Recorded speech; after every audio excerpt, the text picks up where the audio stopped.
Hello everyone, hope you're having a fantastic day so far. Welcome back to the Al main channel. My name is Strompfel and this will be the second to last captain's interview here we're gonna do here for Al Season 3. And now I do have the pleasure to introduce to you one of the best captains for Al Season 2. This guy was a complete team player throughout the season. Actually carried his team literally all the way almost to the playoffs, and was my opponent actually in the Al Season 2 finals. Now this guy is someone that I consider to be my absolute rival, so it is a pleasure to me to introduce to you Cav7. Welcome. Hey guys, it's Cav here, captain of Team Skull for last season and returning captain for Season 3. Very happy to be here. Yeah, it's a pleasure to have you, man. You have a little bit of an idea what we're gonna do now, right? Gonna do an interview. Yeah, just a few questions, like tell you about myself and like me as a Pokemon player. Yeah, exactly. So this is just for you, everyone, to get to know Cav a little bit better in case you are planning to try and get on his team, so you can see what Cav thinks about Pokemon and stuff like that. So without further ado, are you ready to get down with the questions? Yeah, 100%, I'm ready. Alright, so the first question is, how did you get involved into the Pokemon franchise? How did it all start for you? So like starting to play Pokemon, like the game, I started with Gen 4. I remember I was coming back from a family holiday actually, in Europe, like Portugal or somewhere, and I saw, when we got into England, into Heathrow, I was with my mum, and it was about a week after my birthday, and we walked past a store in Heathrow, and I remember buying my first copy of Pokemon Pearl. And I'd never like played Pokemon before, I'd seen it on the TV, and I got into that, and I just remember playing it. It was so fun, but at the beginning of it, I remember I was trapped in my house in the starting scene because I didn't know how to leave. Because in Gen 4 they had the little red carpet where that was the exit to the house, and I was trapped in there for like at least a good 30 minutes trying to figure out how to get out. Yeah. But after I played that, I loved it, and I went on to do all the other generations, and then I ended up watching it on YouTube. People like A-Drive, Shady Penguin, Nappy, and I just remember loving it, and then just wanted to get into Draft League myself. All right, so you touch a little bit on the second question, which is how do you get involved into the competitive play? So you basically started off by watching other people play, and you got inspired to play by yourself, right? Yeah, pretty much. I was watching sort of like GBA with A-Drive and Shady Penguin all the time. I was watching all their videos. Then UCL came out and stuff like that, and I probably just at the end of like after Gen 7 dropped and I played Gen 7, I just thought, I was playing a bit on Showdown, Random Battles, OU and stuff like that. Yeah. And I was thinking about how I could get into Draft League. And I remember just clicking some, like there are a few dodgy GBA type websites where you can find Discord links. I remember clicking on one, downloading Discord, setting Discord up, and I just got involved in it. And it was actually such a cool league. That's where I met Haz, who was one of my team members last season.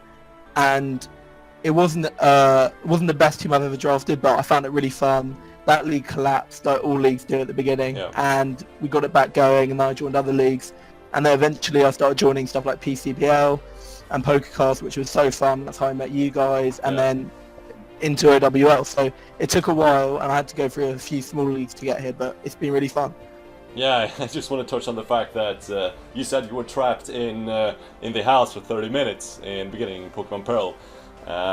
Do you remember the step in Pokemon Pearl where you had to first be at the Team Galactic base, and then you have to travel up the Mount Coronet to fight Palkia and stuff like that? Yeah, and finding that little cave. Oh my god. For someone who doesn't speak English as well, I had no idea what to do. I think I was stuck for almost half a year trying to figure that one out. I just ran around the entire world trying to figure out how the fuck I would proceed that small step. And that's what I miss about the old Pokemon. Like now, as fun as like in the graphics are great, as fun as Gen 7 and Gen 6 were, you don't get that moment of like finding it for yourself that you did in Gen 4, like finding that cave. Maybe it's because we were younger and stuff like that, so it was a bit more complicated. But it's just I never find that anymore, and that's what I used to love about Pokemon. Yeah, it was a bit in Generation 5, especially for me. It doesn't speak the language. Yeah, I can understand. When you travel around like these relic ruins or whatever they're called, and Yeah, trying yeah, to yeah. figure out the restaurant part. But I totally agree with you. They hold the player's hand too much at this point. But that is a little bit off topic, but for sure, I like that answer. So next question is, what is your preferred playstyle as a Pokemon player? So I always draft really similar teams, and I have like cores that I fall upon. So I always like having something like Milotic or a Tangrowth, like really to like a really good defensive core that I'll always use. Yeah. So I always draft like someone like Milotic or Mew, Tangrowth. I've said. I've now recently started using Toxapex, and I use Toxapex and Scarm in PCBL this season.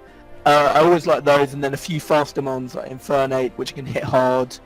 Maybe a Lati or Greninja I've used recently, or an Excadrill.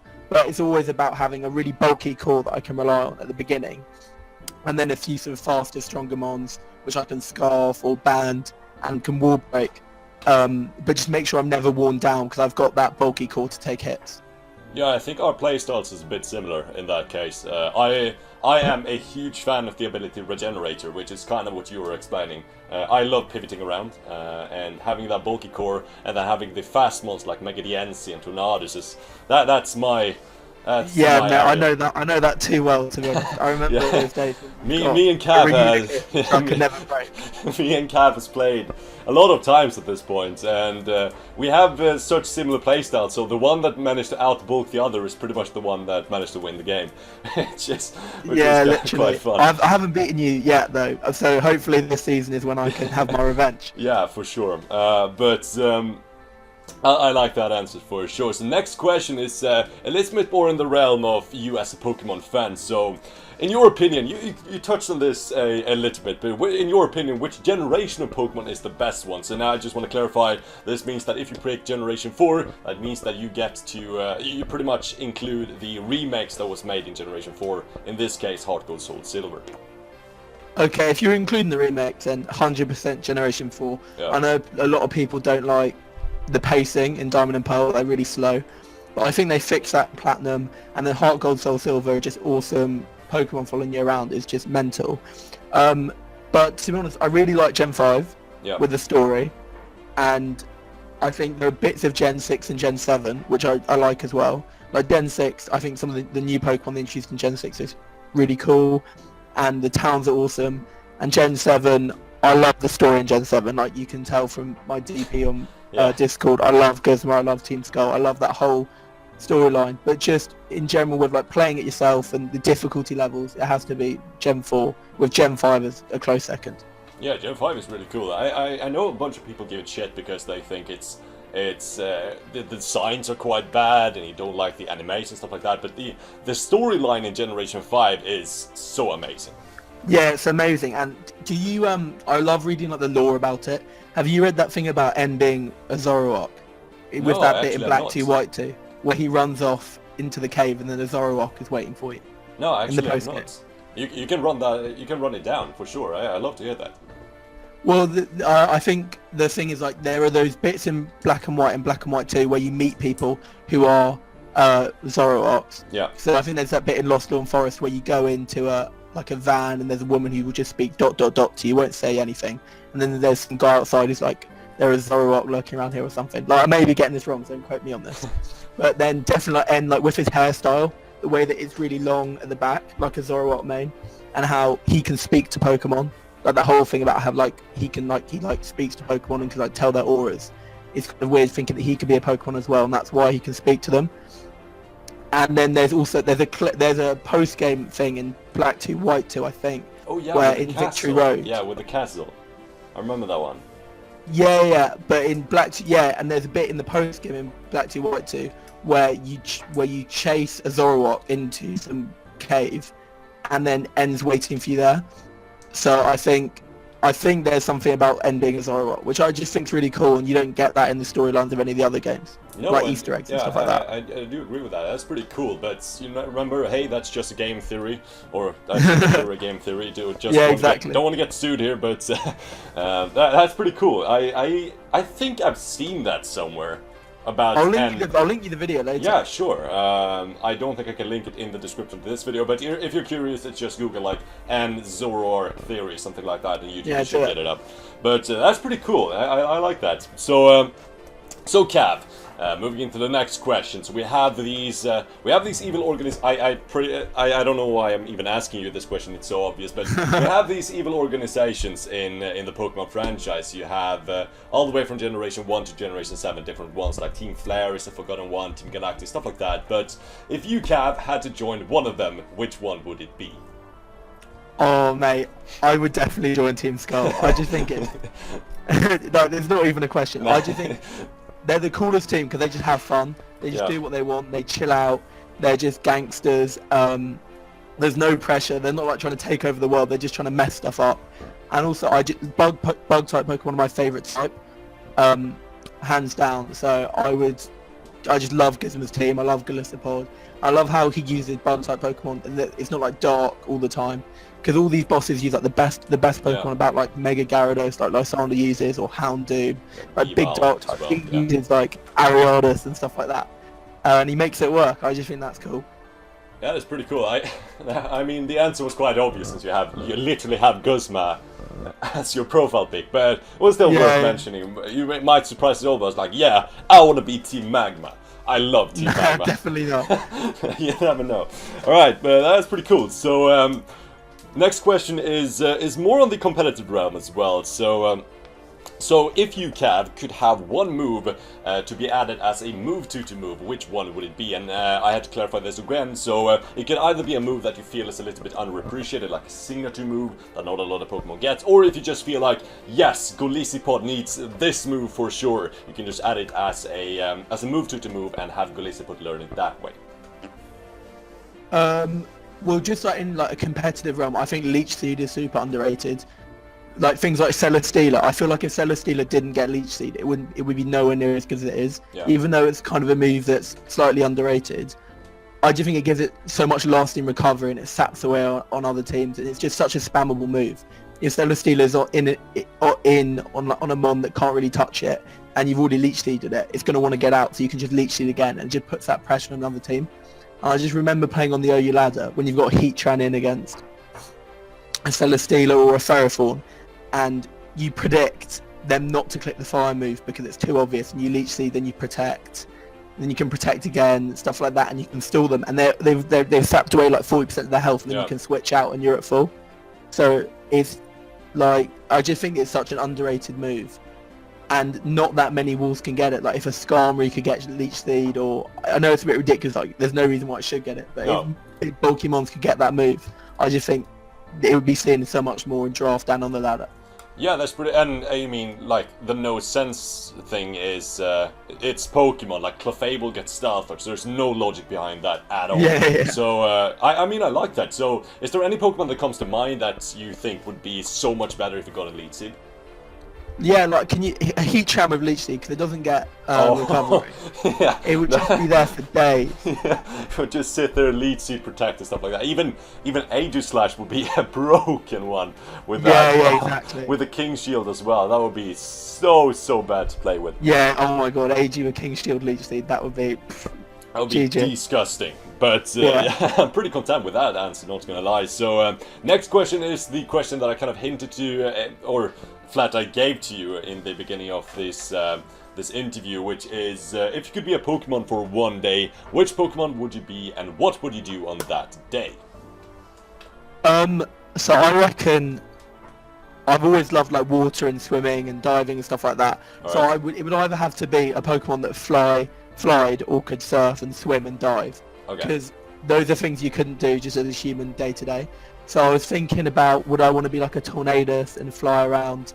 And that would be cool, but I'd rather be a water Pokemon. And could I be like a Kyogre and swim underneath? That would be sick, but yeah. And again, I'd be too big to like go in the nooks and crannies of the sea. So I reckon something like, maybe like a Milotic or a Floatzel, or like a smaller water Pokemon who's still quite powerful, can like swim around. So I'd definitely be one of those two. Milotic is a pretty cool one, actually. I didn't think about that. Because you can swim in like Loch Ness and make people go apeshit because they think they finally saw the monster. That would be hilarious. Are there any other Pokemon that actually can swim and fly at the same time? Yeah, I could be like a Pelipper, but I wouldn't want to be a Pelipper. Yeah, that would be a waste of an opportunity, in all honesty. Being a Pelipper. Swanna can swim and fly. I think, like, Mew can... Latias can do Yeah, both. Latias can swim and fly. Mew can also swim and fly. Yeah, that's true. So yeah, that would be pretty cool. Latias can also fly super fucking fast. That's one of the fastest flyers in the entire game. So yeah, that's pretty cool. It is a bit of all the other answers I've gotten so far is pretty much on the topic of trolling people. Like, people want to be Cacaleons and Zoroarks and Vulpix just to fuck with people. But that's pretty cool. I would actually probably choose, if I am more serious notes, I'll probably choose like somewhere in between you and trolling, because I've always wanted to try like flying myself, but yeah, that's a bit off topic as well. So yeah, that's a pretty good answer. Now, last question for you, Cav, is going to be it's going to be a question about these upcoming main series games. Let's Go Pikachu, Let's Go Eevee. And the question is, which Pokemon would you like to see get a Mega Evolution in the next upcoming games? I just want to clarify that nothing has been confirmed about Mega Evolutions or new Mega Evolutions being in the new games. These are just speculations. We're not trying to create any sort of rumors. Just want to clarify that so people don't think we're like scammers or something like that. But Cav, between all the 800 plus Pokemon that doesn't have a Mega Evolution at this point, which one would you like to see getting one? Okay, well, like the fanboy in me really wants the Gen 4 Megas to get not Megas, the Gen 4 starters to get Megas. I'd love to see Mega Infernape, Mega Empoleon, Mega Torterra, because those are like my favorite starters, some of my favorite mons. And I just felt I was so excited when Gen 3 got them. I thought Gen 4 coming soon, and they may not be. They may be, who knows? But that would be really cool. But like a one-off mon that could get a Mega. I think something like a Raquinid would be really cool. A bug type definitely, and a Raquinid or an Escavalier or a Scolipede. Something that's good, like really good mon, but doesn't get the limelight it may deserve in draft league, like their sort of mid-range draft. I mean, Scolipede's pretty good. Stuff like a Raquinid is really powerful if you use it right, but a Mega would be super cool. Mega Golisipod. Think about that one without the emergency. Oh, that would be awesome. Without emergency exit, get that out of there. That would be super cool, actually. But yeah, I like that answer. So that's going to be all the questions we have for Cav, where he gets to think about his answer, because now we're moving into the lightning fast round, where Cav has to answer every single question really, really fast, which the name kind of suggests. So, Cav, we have made it a little bit easier for all the captains, not only you. So when I say the questions, there usually follows up with only 2 or 3 options, so you can choose between them. So it's not like exactly on the spot. You just have to think really quickly which one of the 2 options you like more. Are you ready? All right, fingers on buzzers. Yeah.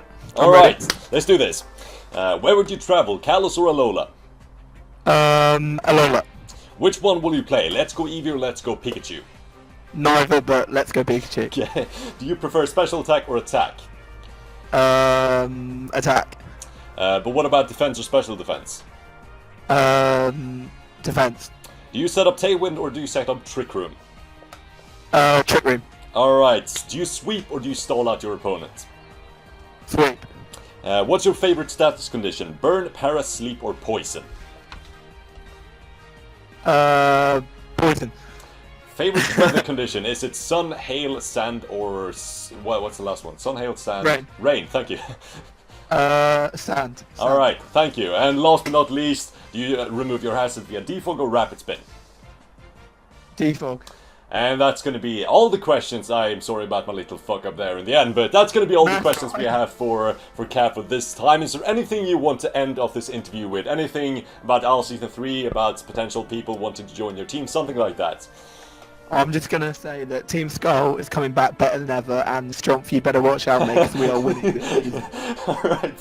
Alright, fair enough. I am excited for this season as well. I think there's going to be another Team Slash versus Team Skull rivalry, because I think we have some unfinished business from last season, and that's going to be it's going to be a lot of fun to see how that pans out. But with that all being said, I want to thank you so much for watching. I've been your host, Strompfel, and I'll be back with the last captain's interview within a day or 2. Goodbye.